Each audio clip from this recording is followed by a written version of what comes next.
Hello, Dr. Garret Castleberry here, Program Director for the Communication, Media, and Ethics major, and I am here to talk about a couple of our early assignments in the Capstone course, COM 4803, and we're going to explore how they have resonant value for you here and now, and how they will help propel you not only to the completion of the course, but there will be items to include in that digital media portfolio that we turn in week 5.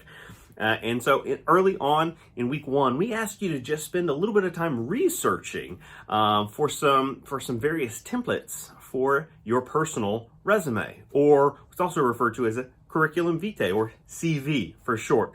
All right, a resume or CV is always going to be requested for major employers. And so if you haven't had a chance to work on one ever, or if you simply need to update yours to better represent who you are now, this is the time. And so we want you to look for some, scout some potential templates out there. In the digital age, there's more options than ever. People are going in all kinds of directions, creative, colorful, what have you. And really, it just depends on the job.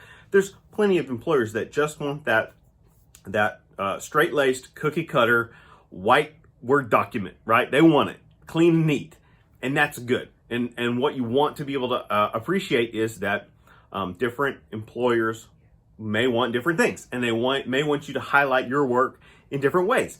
And we need to embrace that, not be frustrated by it or create, anxiety. We want to meet that challenge. And so you're tasked in week 1 with going out, locating some templates, some stuff to choose from, and then maybe narrow it down, showcase what you found, and then narrow it down and say, I think this is the one I like best. It may not be the ultimate one you use the most, but it's an exercise that has value. Then in week 2, we're going to draft it out. All right. So, hey, if you already have an existing resume, if your CV's growing as we speak, that's great. You're already ahead of the game. But we're going to look for opportunities to hand in those drafts of what we have and then get feedback. Right. And the course instructor's job will be to kind of help advise what can we do with it? Where can we take that? How can we potentially improve or expand that resume? And that's a professional goal that we want to meet in an academic setting, right? We're giving you credit for that. Can you believe it? All right. And then in week 3, this is directly tied to it, but a separate activity in of itself.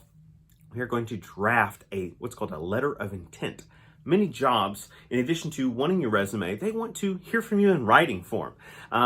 Guess what? We've been studying communication in a number of ways, right? We talk all the time about various mass mediums, and we produce projects that speak to various mass mediums, right? It could be graphic design in some instances, infographics or storyboards. We study and explore concepts like narrative and genre, and these are modalities of communication. We've been studying communication. We engage in written communication, oral communication, and digital communication as our video discussions help us improve upon. And so we can look forward to being required to engage furthermore. The finish line isn't the end of us writing and engaging others and sharpening our communication skills. It's the end point of us training to learn how to do even better and to continuously grow. So it's a perfect time to potentially challenge yourself to recognize, all right, I need to maybe change my mindset, right? I'm not getting to the end of the book here, the book of my professional life. I'm getting to the end of this chapter of life, and I'm ready to take the next steps up in my personal growth. A letter of intent is another way we can do this. Many of your employers will ask for a letter of intent, and this is simply a formal communication, right? A formal document where you are being very straightforward and articulating your intent to work for that organization, the position, and how your skill sets align with the qualifications they are seeking in an employee. All right. And so those two are intricately connected, but we space it across weeks 1, 2, and 3 give us some time there, and then the opportunity for feedback around week 4, so that then you could polish it up, redraft them, and then submit those final versions with your digital media portfolio in week 5. That sounds great, right? This is a healthy way to apply, to practice applied learning, right?